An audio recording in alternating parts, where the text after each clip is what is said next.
Welcome to Roundtable. This evening we're going to be discussing what our two peoples, Native and Black people, should be discussing, what we should know about one another. This is kind of our opportunity to begin a conversation of directly interfacing with one another. So I'm Derrick. I'm a writer here from Texas. I'm also a double master's degree student, and I'll let my other two panelists introduce themselves, and then we'll get started. My name is Illari Chaska. For the most part, a lot of what I do is more kind of discussing what it is to be an Indigenous person when historically your identity has been denied. Okay. I'm Julie Dye. I'm an activist from Michigan, Native Potawatomi woman. Live in Jackson, Michigan. Work on anti-mascot issues and water protector. All right. Thank you to you both for being here with me this evening. I can't wait for this conversation. And so I kind of want to just open things up to one of you. What do you think that Black people should know about either your particular tribe or just about Native people in general?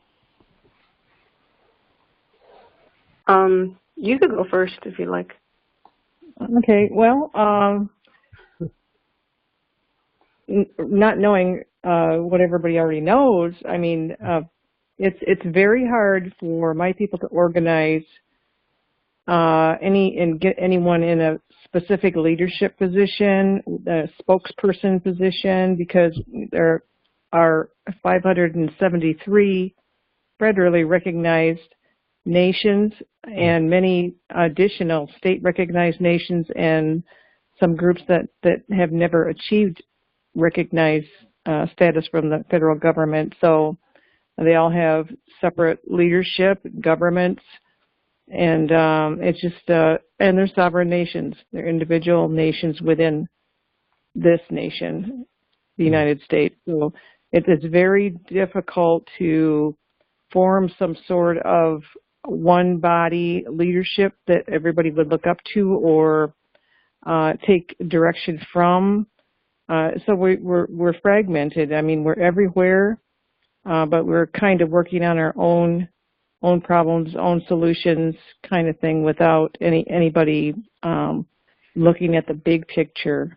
And we have national organizations, but a lot of those are concerned with running businesses and some of the legislation and different things like that. So it's organization's a big problem for Native people. Okay. All right. Yavi, Yeah. Okay.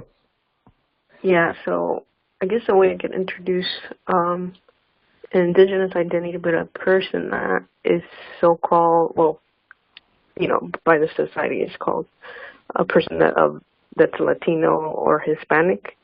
And then you have another thing pushed on us, which is mestizo or mestizaje. So starting with Latino, like, I don't know exactly when it started applying to Indigenous people, but if you look up the definition of what is Latino, that's just a translation of the word Latin, right? Latin people are from Europe. And the same thing applies to Hispanic, those people from Spain specifically, right? But both technically are of Roman descent. So basically someone like me grows up not knowing they're Indigenous, even though a lot of people like me have huge amounts of like Indigenous heritage embedded in our culture and even in our blood. And I always said it's like we're the only people in the world that kind of look in the mirror and won't see a native person. We just won't. So Latino and Hispanic are literally cultural genocide and ethnocide, if you think about it, because we're being called, labeled under the name of the people that literally came over and murdered our forefathers and raped our foremothers. And that's really bizarre if you think about it. Like, what, you know, and I always conclude it has to do with land. Like, if you erase the identity of people, you take their land. So, I mean, by technicality, I always said that people grouped under so-called Latino, the UN signifies something like that as cultural or ethnocide. So these TV networks that push this label, because the people that were pushing the label were actually Cubans, but we're not talking about like Cubans, like we sometimes think of African people, but there were like European rich people that came over here, and they were the ones that targeted our people under that. But that's just more like the modern economic, like they're basically making money off of our cultural genocide, our identity genocide. But that's like propaganda in a way, if you think about it, to erase people's identity. It actually goes against some of the articles that the UN has identified that what is genocide for indigenous people, because it's not just killing us physically, but also killing our culture. So what would be helpful, I guess, in general, if people could start recognizing that, because if this starts getting recognized, you're talking about a huge group of people that are indigenous. So I always said that when statistics are being calculated, what is happening to people labeled under Native American, if you add what's happening to Latinos or Hispanic, that these numbers would jump so high, because it's throughout the continent. The same stuff is happening. Abuse of indigenous women, stealing of resources, stealing of land. The same way the U.S. was created, every other nation underneath was created in the same manner. Like, for example, people always bring up like, well, Mexico owned the United States. Well, that's at the surface level, but if you dig deeper, it was European people literally dividing pieces of a continent and making contracts with each other, which, like, what indigenous person was recognizing these supposed treaties? So my point is, it's pretty, like, that's why it's like pretty, it's not surface level stuff. So it's like what I dedicate most of my time is fighting. Like, an indigenous person from my background will have to dedicate a lot more time in destroying these labels. Right. Interesting. I kind of want to piggyback on what you were talking about when you mentioned labels, because lots of Black people don't know specifically what nations they came from. Some of the more common nations that were brought over from Africa over to the Americas are the Yoruba, the Igbo, the Fon, the Bakongo, the Mandinke. But I also know in at least a couple of cases, there were at least 1,000 people who were also brought over from Madagascar. So when people say that we're mostly from West Africa, it's sort of correct. The vast majority of us are from West Africa, although when you look at like where the Congo is, it's actually it's actually Central South Africa. It's not actually it's on the Western Atlantic coast, but if you look at where Angola is today, and that's where the Kingdom of the Congo was primarily located, it's considered South Africa today. So we come from a variety of different nations who had relationships with one another prior to us coming to the Americas. Maybe not all of us, but kinship is kind of one of the more important bonds in Africa, or at least as I've always been taught it. I myself personally, because my grandparents have always grown like watermelon, and I know that watermelon comes from, it's actually south of the Congo, but Spain brought the plant over from a port over in the Congo called Luwandi. I believe I'm pronouncing that correctly. And because watermelon cultivation has kind of always been in my family, I consider the Bakongo people who also came through South Carolina. 70% of us came through South Carolina, but that ethnicity came to the Americas earlier than a lot of the other ones. And so even though they weren't the biggest in South Carolina, I believe that they were like the second or third largest.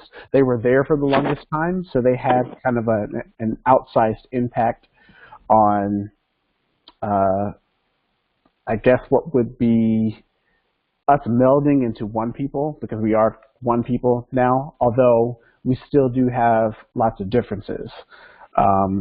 So being from Louisiana and growing up like in the Delta region and now living in Texas, my experiences are very, very different than Black people who live like on the West Coast or the East Coast or up north even.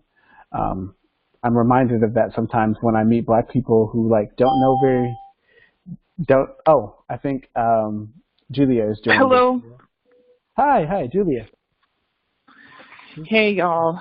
Hey, welcome. No, how are you? Sorry I'm late. I'm good. I just got home. All right. So. No worries. We're just talking about things that we should know. I was just wrapping up really quickly kind of where some of the larger ethnicities that came from Africa over to the Americas, the Yoruba, the Igbo, the Fon, the Bakongo, the Mandinka, and I was just saying that Black experience has kind of been one of turning into one people, but also we are also still in the various regions that are these lands. And so where you happen to find Black people kind of affects what experience they might have or how they might feel about certain types of ways. I feel that people look at Black people as a collective, and we are, but to do so wholly kind of sidesteps a lot of the diversity that exists amongst our people. And I think one of the reasons that we're sometimes surprised that we can't quite get everyone on the same page sometimes is just because we underestimate so much how much diversity actually exists. So that's just my opening statements. But would you like to jump in, Judith? Anything in particular you might think you want to add to this conversation? I don't know if I'm ready to add anything yet, but maybe I can listen to other people's reactions and stuff. Yeah, of course. So other things that I feel that people should know about Black people, because I sometimes feel that the only real, like, heavy interaction sometimes Black people have, other people have with Black people is through, like, our music, and that's beautiful, no matter what type of music it is. We've been so all over American popular music, sometimes credited and sometimes not, but I always find it beautiful when people seek to connect with us in that way, but I sometimes do also feel that limits what people feel is Black, or it limits people's worldview of us, because I kind of feel like those lyrics and those song genres can sometimes be good windows, but if there are a lot of cultural signifiers that you miss if you don't have like a really intimate knowledge of where a person comes from, what ethnicity they might hail from, what their traditions are. I use a lot of Bakongo imagery and a lot of their spirituality just in my daily life, but also in my art. So an outside person looking in might see that and go, oh, that's, some real cool African thing. But if you don't understand the ethnicity and like where it comes from, you're always missing a bit of the depth. And so part of my goal is to perpetuate that depth amongst Black people, because unfortunately we're not fortunate enough to be taught about ourselves by other Black people. I was always taught like Black history, except outside like my church group. by white teachers, and one or two of them was pretty decent, but I would say on the whole, they were very lacking in knowledge about Black people, um, both in American history and just our history prior to us coming to the Americas. And so part of my mission as an artist and just as an activist is to re-educate and reintroduce Black people to the ethnicities and the cultures more explicitly. A lot of us know that, you know, the way we cook this or the way we sing this comes from the motherland, but they don't know the specific name if there is one. And so where possible, I seek to reintroduce that knowledge. And I'm always looking to just learn more. So I think Black people are in an era of rediscovery, of kind of who we are.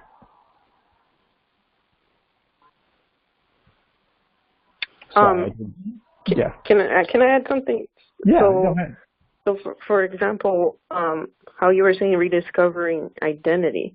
Mm-hmm. So in a way, you can use people from like my indigenous background as a reference of what would happen when people's identities are erased. Because think about it, though, where I come from, it's called Latin America, Mm-hmm. and that in a sense is already giving away the land. Because one, we're not Latin, and two, that literally was historically how the way Europeans defined that this is our territory.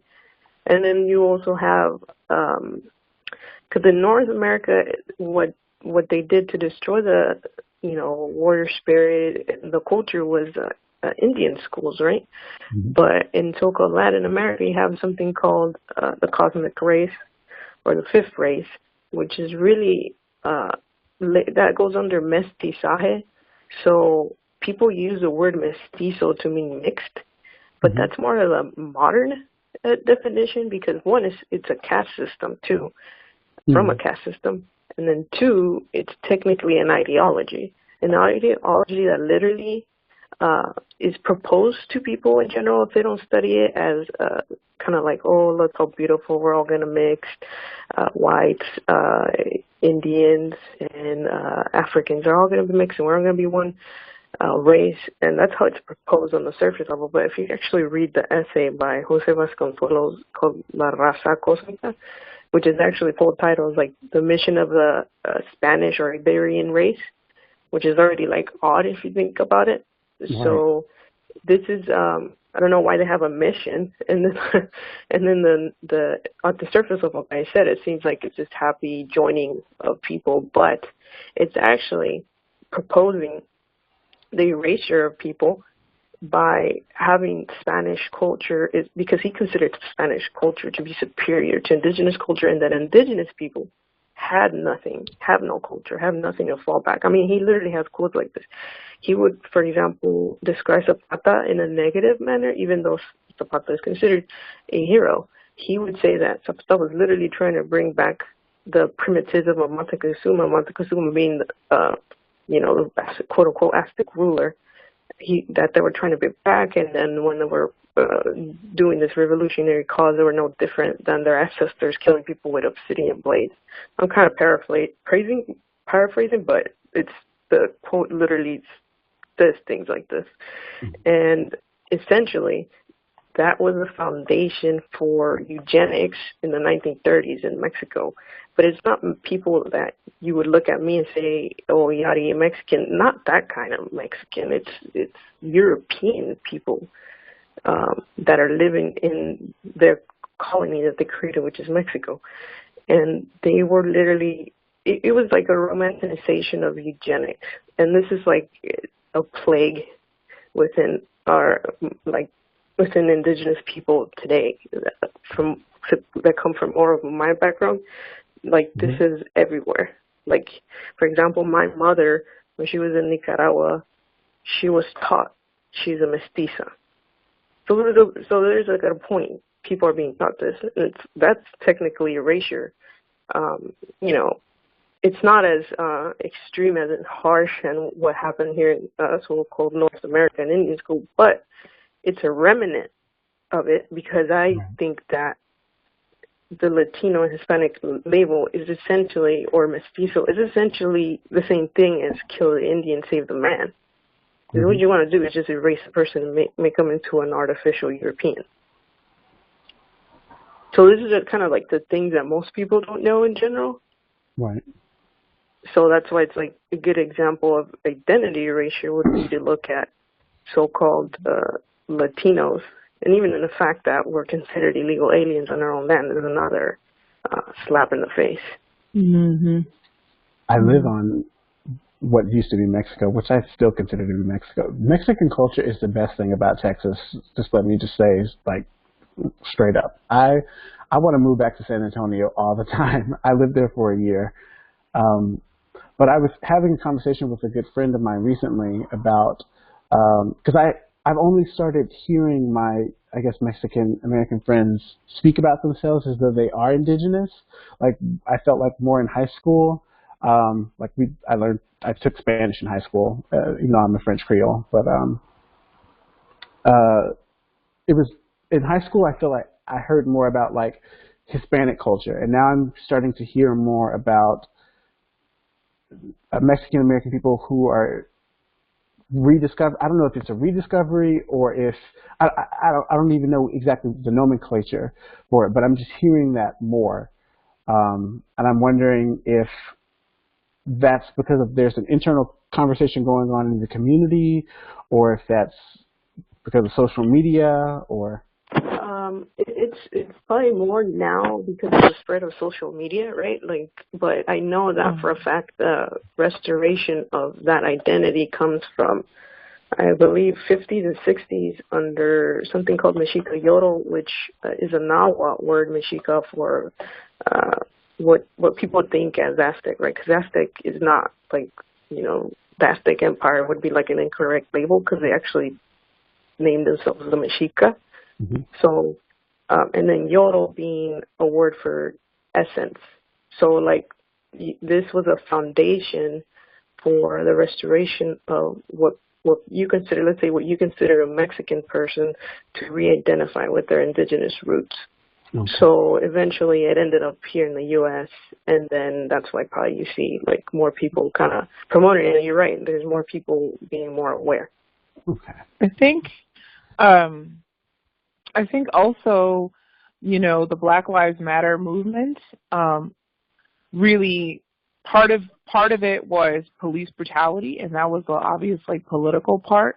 Mm-hmm. But it was also claiming blackness, people being proud of being black, that blackness was something just in itself that was stigmatized.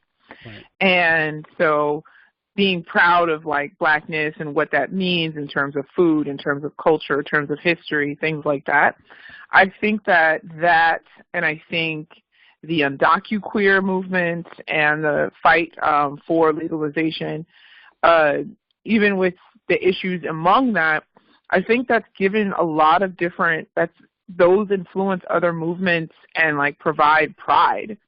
Mm-hmm. And for people to be proud of something that before they were taught to hide. And not necessarily hide like, you can't, like, to hide in more kind of sinister ways, like if you're black, you have to talk a certain way when you're in this place. You can't be black in this place. You can be black at home, but you can't be black at work. You can't wear your hair a certain way. You can't, do certain things. And then there was, like, this rejection of that. And I feel like movements influence each other, and I think that those movements influence each other where people are feeling like, actually, no, like, who I am is something I shouldn't apologize for. And the attack on my own very existence is a political attack. I have some comrades in Brazil. So y'all know, like, Brazil is majority black, but they have a similar kind of rhetoric that people are taught about, kind of like what the sister was saying about mestizo. Like, there's another kind of rhetoric in Brazil where people are taught, oh, well, we're a mix, and, you know, we're all together, and there's different kinds of, you know, things like that, and definitely it's not the same as, like, in the United States. But people who have brown skin and curly hair are literally discovering that they're black. Right. Like, even in their own mind, they were like, no, I'm brown, I'm mixed, I'm this, I'm that, everything else except for black. I had a girl from And Haiti now, tell me yeah. I had a girl from Haiti tell me once that she wasn't black, she was Haitian. And she's dark as me. Like, she's my complexion. This was like years ago, back in high school. And to see so many people, like, it's like done, it's a 180. I'm sorry, that's all I was interjecting. Yeah, I mean, it's very, like, people who are like, of course you're black. Like, if I saw that, I'm like, yeah, obviously you're black. But in their mind, they're not black. And now, because there's this black political movement that's filled with, like, pride and excitement and history and color and all these things that we were taught, you're not supposed to do that. You're not supposed to wear your hair that way. You're not supposed to wear these earrings. Now, of course, now many white people are wearing them, but fine. So now it's being embraced, and I think that is influencing other places and other countries and other cultures. A question though, Derrick, is black a term that started in the United States, or is that a worldwide thing? I mean, maybe this woman from Haiti didn't recognize or not familiar with the term as far as being black is kind of a term, like, before we came to the Americas, we wouldn't have considered ourselves black. It's definitely a term that was given to us when we came to the Americas. Until then, we would have identified as our ethnic group. I'm Fulani, I'm, you know, Bukanko, I'm Mandinka, or something like that. Black people were taught to identify racially when we came over to the Americas. I think that it's possible, but honestly, there's just so much colorism in our communities.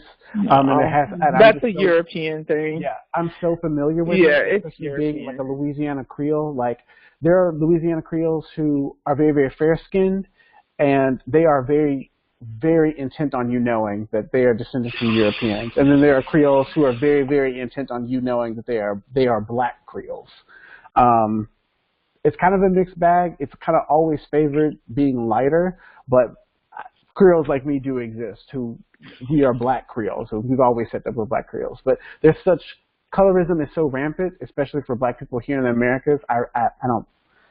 I feel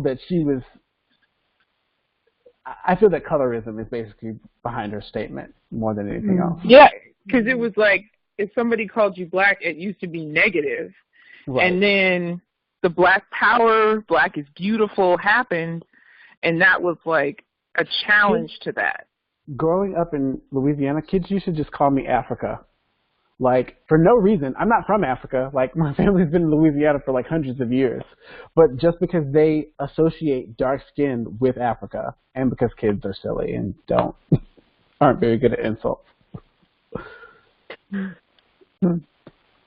Yeah, and so, you know, people would say, I don't remember where I read it, or where I heard it. Like, a kid was like, you know, you're black. And then the other kid's like, what? Like, that's an insult, you know? Mm-hmm. And they said, I'm black and my mom's black. And then they were like, oh, wait, like, now actually he's saying something different. Because people would be like, you're a black African, you're black, that's bad. And then when Black is Beautiful, Black Power, that became kind of like queer, it became like a term that obviously was used to mark us, to take away our own individual tribes, language, cultures, customs that we had before we were kidnapped. Mm-hmm. But then it became like, yeah, that's right, I'm black. I'm proud of being black. I'm black and I'm proud. That's James Brown's song. I'm black and I'm proud. I'm proud of who I am. So now black is more of a political term to be proud of, and it's an encompassing term as well. African American to me is rather, it's kind of neoliberal. I mean, I'm not against it, but it's very like a box that you check off on a form rather than I don't identify as American, but I'm Right. not totally African. Right. And it's like African American, like to me it's very clinical, it's very neoliberal. It's not black, like a black statement was like the Black Power movement, the Black Liberation Army, like that it's associated with resistance, in my opinion. I've talked about several times. It's like it's not my favorite term, African American. I use it probably the most because I'm very, very intent on keeping that African part, that African root. It's not that I don't have other mixtures and things, and I want to claim those as well, and I want to learn about those things. And, well, I pretty much learned about everything other than black and a few other things, but yeah, it's not a term that I'm all in favor of either, but I don't know what else to call. We were talking about kind of a few minutes before you joined us about how we kind of had a process of becoming one people because we were kind of came from different places in Africa, nations and people who would have had some type of relationship with one another, but we might not have known one another's language. We might not have known directly of one another. And kind of it's our experience here that kind of has made us one, made us quote unquote black. It's our kidnapping. Right. I mean, they literally said you can't speak your own language. You can't, with each other in a language other than English, and yet if you speak English too well, then you could be mutilated for that too. Right. Like there was like a violent enforcement of disappearing the differences between African nations and peoples. I don't know exactly how that should fit into Pan-Africanism or like that movement. I guess I've kind of always I want to rediscover the differences and like the specific ethnicities as much as I can. But like the law of averages probably says that you can pick any ethnic group and you probably have at least one ancestor at this point from that nation or that ethnicity. So I don't know exactly how we should use the fact that trauma created this identity, but I don't know if we can uncreate it, or does that make sense? Mm-hmm. Yeah, it makes sense. It makes sense because that applies to someone like me. But before I explain that, I forgot to point out that mestizo was actually at some point synonymous with bastard, and like think about that. And because historically, Europeans wanted to use indigenous women for sleeping with them. That's it. And so eventually, like, if you want someone like me to identify as a bastard of European people, like, it's so ugly, But going back to the identity, using ethnicity from African identity, the same thing applies to someone like me because first it was kind of like it's like difficult to grasp sometimes that you are indigenous when you're first learning, right? Some people kind of throw out things like, well, okay, fine, you explain the Latin, Hispanic, mestizo thing, but you don't speak an indigenous language, so how are you indigenous? So it'd be as crazy as telling an African person, well, you're not really black, 'cause, I mean, you don't speak an African language. Like, that's so crazy, but this is like the stuff they tell people like me all the time. This is the stuff that's flooded at you 24/7. Like, if you even try to kind of escape that whole idea that you're this basically the result of Europeans invading, your land and destroying your culture. But I've taken, and I know like some people say like DNA testing is not like super accurate, but I think it's maybe it's not that it isn't true. There's just like all the scientific background into it. So anyways, I've taken ethnicity testing for my indigenous background, and it ended up being like Maya, the most prominent one, and then the next one would be Pima. So it's like the indigenous people of Arizona. So I mean, I kind of just honestly I just own it because I mean there's no other thing. Like, how are you gonna sit there and tell me I'm not? Mm-hmm. Right. Mm-hmm. Yeah, well, and the label thing applies to us too, because, I mean, obviously, we were first called Indians, which we weren't, and then, Native Americans. Well, we were here before the term America came about, so that's not right either. And I mean, we could call each other by, or ask people to refer to us by our native name, but would be Bodwe Wadmi for me, or the English pronunciation, Potawatomi. And then when you say Potawatomi, people will say, well, what's that? Where's that from?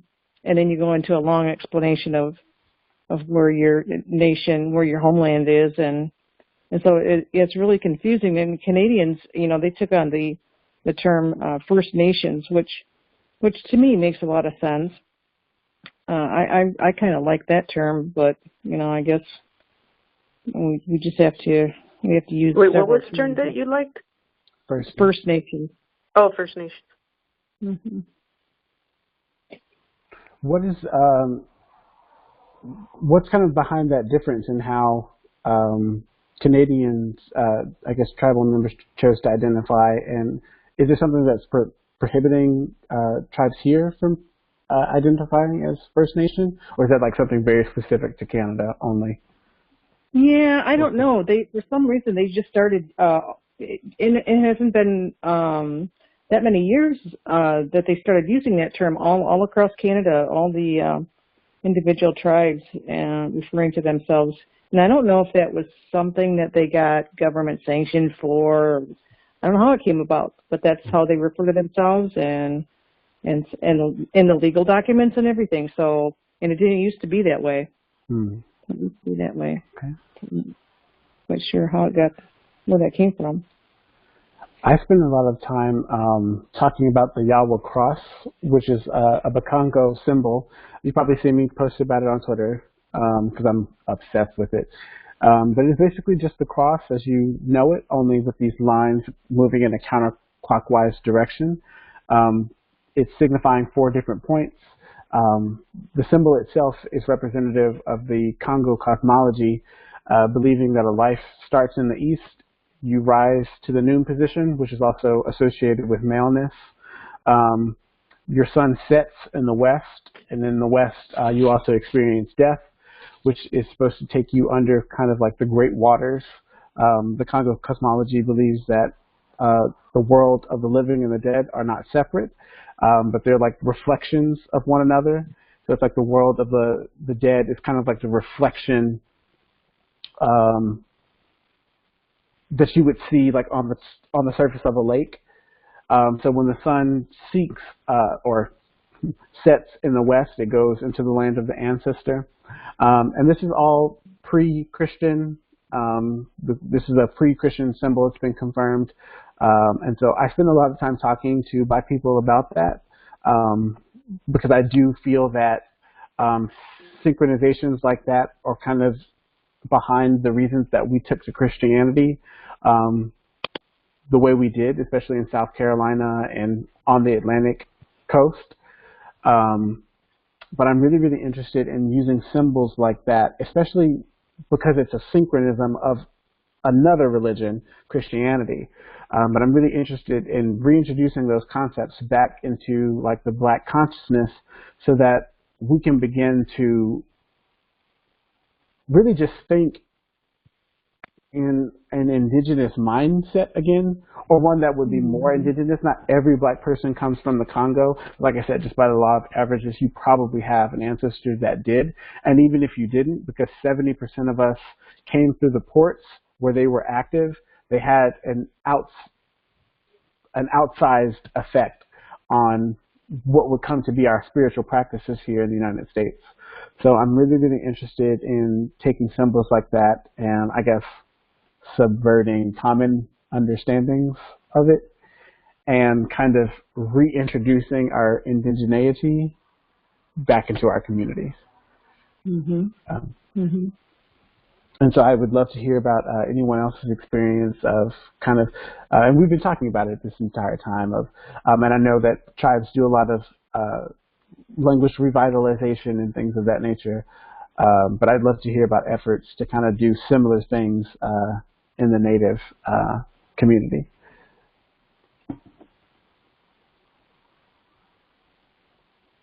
You're talking about with the language or with the culture?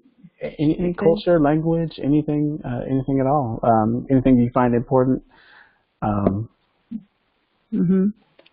a lot of the tribes that are revitalizing, bringing back the languages that are some extinct, some almost extinct, some have no fluent speakers. And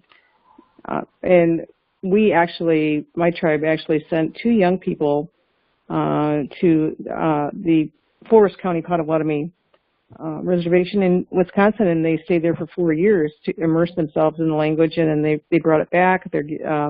We have classes, language classes, continually, and then the people they teach other people, and we introduce the language to the youth, and then we also introduce it to the elders, and trying to get everybody. We actually have an app for the language. We have a dictionary, and really trying to get, because our culture evolves. Everything evolves. The language is the only thing that stays the same, and so we have to preserve that. That's our number one priority, actually. Anything else from like the West Coast? I know we were talking earlier about Mexican Americans rediscovering their indigeneity. Does that also include things of language? In general, I can see there is an awareness that it's necessary to start a restoration of those things. There are people that do make an effort, like somebody mentioned, it was mentioned that there's an app created. I know there's an app for Nahuatl. So there's things like that going on. Cosmology-wise, I think it's going to be that's a little more difficult because, most of our cosmology was destroyed by burning all the codices. So, I mean, if you think about it, even the Mayan writing language was destroyed at some point and decoded. And I think I think there's some things that still need to be decoding, or there's codices that need decoding. So it's a huge, more of a huge effort to restore something from all of Mexico to so-called Central America. But there is a awareness of indigenous languages dying, but like I said, I think it becomes a little more difficult because everybody that's from so-called Latin America identifies with their colonial territory and a colonial flag, because all the flags, if you investigate it, are technically created by Europeans. This applies to the Mexican flag, this applies to the flag of Nicaragua, and pretty much all Central America, because Central America was just a break-off of the first Mexican Empire, which was supposed to be ruled by Europeans and the Catholic Church. So that makes it a little more difficult because there is a mention of Pan-African, right? And it would be nice to have Pan-Indigenous ideas, but for example, a lot of people would walk around not knowing that people from Central America migrated from Teotihuacan and broke off to different groups, right? So these are like the difficulties. So I think language restoration is important, cosmology restoration is important, but if you can't restore identity, then the other two can't really happen. Right. Larry, down in Mexico and Central America, do the colleges teach any dialects or anything other than Spanish or just English and basic European languages? From what I heard, like I could speak on Nicaragua, it's more popular to teach English. So there's nobody like really trying, like the Nahuatl version that would be spoken in Nicaragua would be Kitil Nicaragua, which is like a derivative of Nahuatl. But there's none of that kind of going on. If anything, there's languages dying more often than being restored. And for Mexico, I mean, I'm pretty sure if it's happening in Nicaragua, the same thing's happening in Mexico, where English is more popular to teach. I mean, the college one of the main colleges still says, por el espíritu de mi raza, so they're still even using that, because I forgot to mention that mestizaje. because I remember I said that book, or the essay, I mean, by José Consuelos, it's called La Raza Cósmica. So when people say La Raza, that's where it's all being derived from, whether they're aware of it or not. Mm-hmm. So, I mean, I think that in a way what indigenous people are doing in the U.S. might not be happening all over so-called Latin America. Mm-hmm. It only takes a few young people really to. I was reading this book called The Language Instinct, and it talks about how toddlers have parts of their brain that are just hardwired to pick up language. Even when their parents aren't fluent speakers in a language themselves, they can oftentimes like overcompensate and like correct like the grammar of even their parents after a while. So it's a little more difficult for me to kind of imagining us here restoring languages, because I'm not sure who would teach us Igbo or Yoruba, although there are books.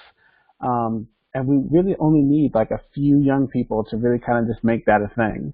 So I kind of want to just put that out on the airwaves. And I don't know if I will get that far, but now I'm kind of saying it out loud, I actually think that it's a little bit more possible than I think when I started talking about it. But yeah, let's put that out, put that energy out. Last words, anyone? But I guess just to add on to what you were saying, I think that a lot of the restoration of the identity of so-called Latinos is going to come from grassroots rather than, institutions or anything like that. I agree, totally. Because no institution taught me very much about Africa. Or the governments of so-called Latin America. Mm-hmm. Mm-hmm.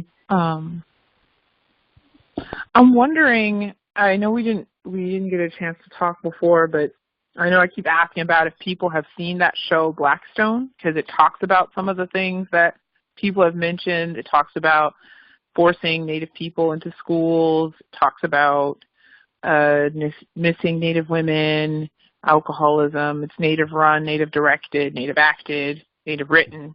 And it's shot in Alberta, Canada, I think. But I'm just wondering if people have a chance or had any reactions to it or anything like that, or maybe we could talk about it another time. Yeah, I'm planning to watch it this weekend, actually. So I couldn't comment on it. Is that a new release or an older film, or? Oh, it's on Netflix now. Mm-hmm. Okay. I think it was made maybe like 2 years ago, something like that. So it's really recent. Oh, okay. And it's 5 seasons. So like I just asked people, there's gonna seem like a white savior thing. I finished all of them, right? But like that's not true. It's just the show is like it doesn't just give you like there's character arcs. So people who seem one way you're going to find as another way. It is not white savior. It's native written. It's native cast. Like it's meant to. Yeah, it's a fictional reservation, but it's meant to talk about issues on reservations. And just also be warned, the first episode is really, really real. Like trigger warning. Just so you know, that shit is hella real. Like it's not a cutesy show. It's like we're dealing with, suicide. We're dealing with alcoholism. We're dealing with tribal leaders who are like sellouts to other corporations. Like it's like that. Mm-hmm. Yeah. So I'm definitely gonna watch it this weekend. Mhm. Mhm. Well, good. Okay, I really want to talk. Because I'm black, but I'm like I feel like some of the same stories. I recognize them, and I'm like, wow, like this is I relate to a lot of these folks. I can understand some of these people. What's going on with these characters, and I'm like, well, do I really know what's up or not? Or there's some people. Yeah, the shysters. and the like elders, sages, and the, you know, counselors, and the people who want to live on the reservation, and the people who are kind of like off the reservation, on it, not sure, like the in-betweeners. Yeah. I see a lot of the same, well, just from you describing it, it sounds like people in the hood as well, like our community leaders. Yeah. Yeah, I definitely hear a lot of parallels. And Nolan had told me about it. I think we might have talked about it a few episodes back, but yeah, I'm definitely going to check it out this weekend. I'm really glad. Like, I try to tell everyone about it because it's one of the best shows I've ever seen, just in terms of, like, character development and, like, people, who they become, how they change, how they stay the same. Like, it's a well-written show, and it's also Native everything, so it's like, you know, who are the people who are writing it, telling their own stories. This might be one of the last things on Netflix I watch, because I'm still kind of upset with them about giving Rachel Dolezal a documentary. Oh, yeah, so garbage. I'm going to be ignoring that, though. But I want to thank everybody for joining me here for this episode of Roundtable. I want to invite you all back next week. I can't wait for us to talk again. And let's make this like a continuous conversation. I definitely don't feel like it's something that should end here tonight. So we have an assignment then to watch Blackstone. Yes. Yes, please. Watch Blackstone. Yes, please. And hang in there. That first episode is a heavy hitter, but it's a great show. It's an amazing show. So. All good, right. Good. Well, good evening to all of you. You all have a good week, okay? Thank you for joining me here. All right. All right. Thank you. Bye, y'all.